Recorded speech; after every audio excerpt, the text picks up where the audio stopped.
Good afternoon, groovy citizens, and happy Winning Wednesday. Welcome back to another car conversation. So listen, before I jump into today's topic, I just want to say this. If you hear outside noise, like people talking, it's because I'm sitting in the parking lot. I just dropped Dad off inside to his physical therapy appointment. And I said, well, you know what? I'm going to kill two birds with one stone. While he's in there doing that, I'm going to get my video done and I'm going to check my time. Good. I got about 40 minutes and he'll be finished. And then that way I can wrap that up, get me some gas, and get on back home. So today I'm going to be sharing some unacceptable behaviors that shouldn't be tolerated. And this is Stoic wisdom that I'm sharing with you all. I have 7 points to make a takeaway, and I promise I'll let you be. Number 1 is constant lying. If someone lies about the small stuff, they'll definitely lie when it counts. You know, for me, I feel like this, if someone will lie about something small, like, did you eat the last of the grapes, or did you eat the last of the last slice of pizza, and they say no, if you lie about small things like that, that kind of tells me that when something major happens, you'll lie as well. When I say major, just off the top of my head, I was thinking somebody says, do you still love me? To me, the same person, and I'm not saying that we don't all stretch the truth a little bit, exaggerate a little bit, or even tell a lie, if you want to call it that, because we all do. We're not perfect people. We're all humans, and we do. However, someone that just constantly lies about small things, I wouldn't trust them if I said, hey, do you still love me? And they said, sure, I do, knowing full well that they don't. Why would I believe you if you lie about small things all the time? I'm not talking about sometimes, but all the time. You know, I thought about something else. You know how sometimes people get pulled over for exceeding the speed limit, and they'll go, officer, I am so sorry for exceeding the speed limit, but I need to hurry and get home, or I've got to use the bathroom, or whatever story they come up with that's not true. But you told a lie nonetheless, to get out of getting that ticket, right? But I'm talking about somebody just constantly does it. Number 2, disrespect. Y'all, that's a big one on my list. If they talk down to you, don't explain, don't argue, simply cut them off. 1 thing's for certain, 2 things for sure. I will not tolerate disrespect, and I promise you I will call you on it. But too often I see people who tolerate and or allow disrespect, and it bothers me to the core of my being, because I'm thinking to myself, you don't deserve to walk around having people being disrespectful to you, especially for no reason at all. I will say this: you can disrespect me once, and I'm definitely going to put you in your place. There's no ifs, ands, or buts about that. Now, how I do that depends on the moment. But I will not tolerate it after that. And then depending on what you said or did, I might just cut you off anyway. Because I'm not one to tolerate disrespect. I don't like it. And this is why I tell people all the time, if I'm being respectful to you, please don't be disrespectful to me, because I'm not being disrespectful towards you. So y'all stop tolerating disrespect. And I'm going to go one further. It bothers me when I see people putting up with disrespect because you need that person for whatever reason that you need them for. Stop doing that. You deserve better. You don't deserve to walk around here having somebody disrespect you because maybe you need a roof over your head or they're putting money in your pocket. No, it's unacceptable. Number 3, blaming others for everything. This is a perfect example of someone taking zero accountability for the part that they played. It's a red flag that you cannot ignore. And you know, we all see it. For those of you that know who Country Wayne is, he's a comedian and he has these skits on YouTube, and there's different storylines going on. And the one skit in particular is with the Amber. So Amber and Shayla, they were besties, and Amber married Anthony, but secretly Shayla was coveting him the whole time. She wanted that man. And to be quite honest with you, it looks like she really wants Amber's life because she's not as elegant as Amber is. Now, she's got that Detroit in her. So while she's elegant and regal on the outside, you come for her, she's going to handle her business. But Shayla really does want that woman's life. And I know it's just a skit and we all get caught up. But she ended up following Amber's husband home, Anthony, home one night. He was drunk. They had been out, and she followed that man home and seduced him. And she kept pushing herself off on him, and finally he gave in. Now, that's on him. He has taken accountability for the part that he played, but Shayla has yet to take accountability for the part that she played in betraying her best friend. So that was a perfect example. But here's the thing. I always tell people that when things happen, especially with my coaching clients, and they're telling me about things that they're experiencing, and they always want to tell me about what they did, what this person did, that person. And I sit back, I listen, I don't judge. But when they're done, I look at them and I say, okay, now tell me, what did you do? And they go, huh? Yeah, what did you do? See, because you're telling me what everybody else did, but I don't hear what you did. Anytime there's a situation, you've played a part. I've played a part. We play a part. And I'm to the point now, I am grown, so I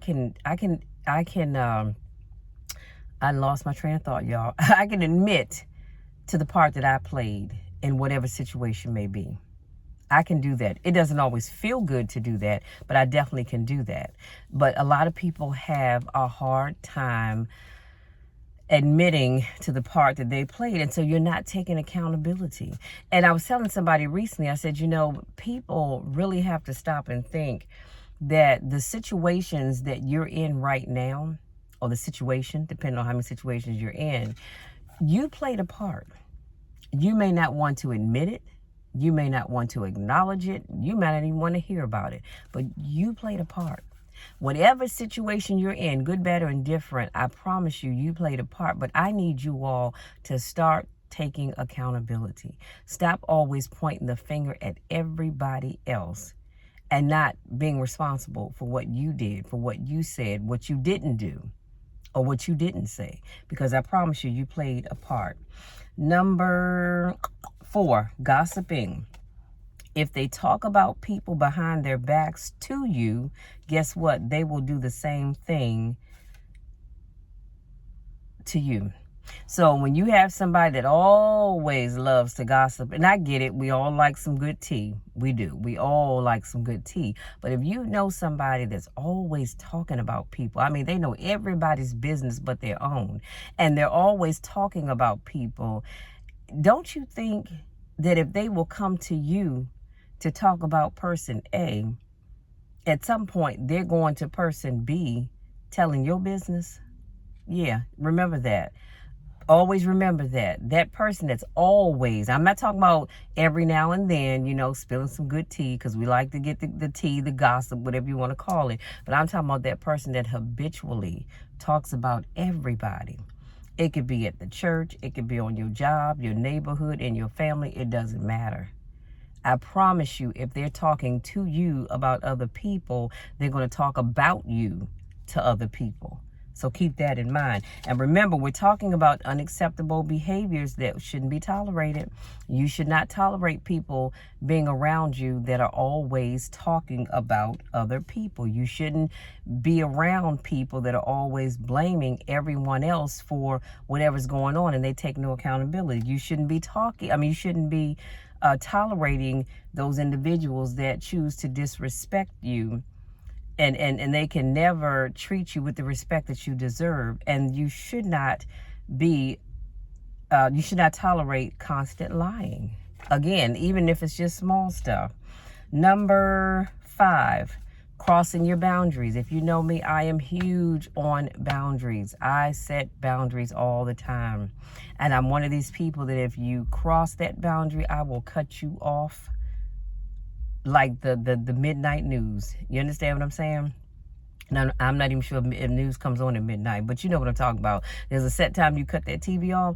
I will cut people off because I don't have time for people that cannot respect my boundaries. When people don't respect your boundaries, they're already letting you know that they don't respect you. And again, that's a red flag. So they need to be cut off. So the moment you let it slide, they will test how far they can go the next time.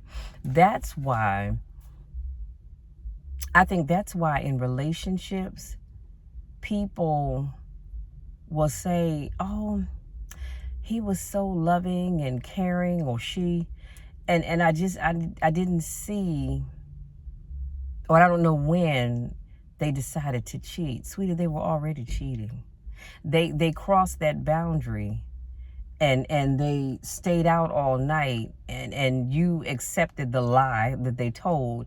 Oh, my buddies and I, we were hanging out and had a little bit too much to drink, so I stayed at my buddy's house because, again, we don't want you drinking and driving. So you believe that. And you're thinking, okay, but you couldn't pick up the phone and call me, but you let it go. And then, so they're testing you. They are testing you, and you are passing the test, honey. You are passing with flying colors. And so then the next time something happens and you're calling, they're not answering the phone, and they call you back hours later or the next day, and you'll say, hey, I was calling you, checking to see what was going on. I was worried. Oh, you didn't need to worry. I got caught up. Guys and I, we were shooting pool, playing cards, whatever it is that men do. And you go, oh, okay. Again, they're testing you. They're testing the limits to see how far they can push it. And before you know it, now all the time that these two incidents happen, they were really laid up with somebody else. Then the third time incident might be that phone call that they received, and they have the phone number in their phone as Aunt Shirley. And here they don't even have an Aunt Shirley. You know what I'm saying? Or they may have other females calling, and this name they're saved as is not their name, but they're testing the boundaries because you're thinking, oh, my man wouldn't cheat, or my woman wouldn't cheat. If your significant other doesn't know your friend, that's a problem.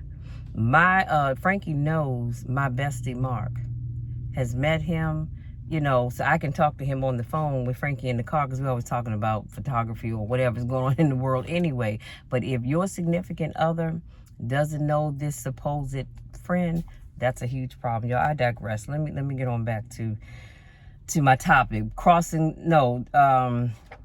was it that I was talking about? Oh, crossing the boundaries. So again, you start letting people cross those boundaries, honey. All they're doing is testing you because they want to see how far can I go with this. And you're passing the test with flying colors. Number 6, playing the victim to avoid responsibility. That's not pain, that's manipulation. That bothers me to no end when I see people that always want to play the victim. Again, going back to the Country Wayne skit, Shayla plays the victim because Anthony decided, now, mind you, I forgot to tell you if you don't know, not only is Anthony married to Amber, he was messing around with Amber's best friend, Shayla, ended up having a baby by her, or so we think. I think Shayla's mom messed with that DNA test. But for right now, as far as he knows, that's his son. And everybody's wrong because Anthony woke up and decided, he saw Shayla for who she really is, and decided he wanted to go back home to his wife. And Amber accepted him. May God bless that. But she accepted him back. And so now Shayla's all crushed, and she just feels like, oh my God, I can't believe Anthony did this to me. We have a family. And no, baby, you don't have a family. You have a son. You have a son. He is not your husband. He has a wife, somebody that he walked down the aisle and made vows with. So no, you don't have a family. You have a baby daddy. Let's just keep it real because you a baby mama. But I digress. But she always wants to point the finger at how Anthony, he just abandoned his family and he doesn't care about his family.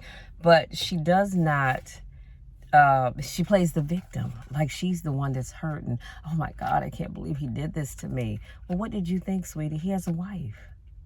Now, one thing I will say is he woke up and realized that if Amber divorces him, he's going to lose a whole lot because he was already well established when he met her.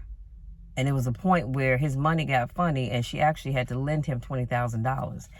And so she's got her money too, but that's not the point. He still would lose that big, beautiful home that they live in. But I said all of that to say that Amber plays not Amber, Shayla plays the victim, and she's so hurt. But not once has she ever decided to step up and take accountability for her actions. You knew that that man was married when you went after him. You knew that. You knew he was married when you laid down with him and got pregnant. You knew that. But she doesn't take accountability for that. It's always everybody else wronging her. And number 7, backhanded compliments. It's not humor or kindness. It's envy in disguise. So be careful about people that give you those backhanded comments. Girl, that outfit is cute. It probably would look better on me, but it's cute though. And you're thinking, and y'all just laugh it off. And in reality, what they're saying is, you look a hot mess in that outfit. And it's just small little jabs like that people make. So don't laugh it off. I mean, well, let me say this. It's all right to laugh it off, but in the back of your mind, be thinking about it. I see this person for who they are. They're saying this because they're secretly hating. Now, here's your takeaway. Self-respect means drawing the line. Stand tall and walk away when necessary. I'm going to say that one more time because somebody in the back of the room didn't hear me. Self-respect means drawing the line. If you're going to respect yourself and you want other people to respect you, that means you've got to draw the line. Every now and then, you've got to draw the line and say, okay, look, that's it. I'm done. I am done. You can love that man. You can love that woman. But if they keep cheating and you keep taking them back, that goes back to the test. Remember I talked about number 5, crossing your boundaries? And they know, well, this person loves me so much, they ain't going to cut me off. I can cheat 50 million times. They're going to keep taking me back. No. Self-respect means that you have to draw the line. And that's when you have to say, all right, Kendrick, all right, Carl, Trevor, Alice, Mary, Susan, whatever their name may be, this is enough. I'm done. I can't do this anymore. And they're going to say, I promise this is it. It'll never happen again. Yes, it will. Because they're going to say whatever they need to say in that moment to keep you from cutting them off. But I'm telling you now, some of you all need to draw the line and cut some folks off. It's all right to do that.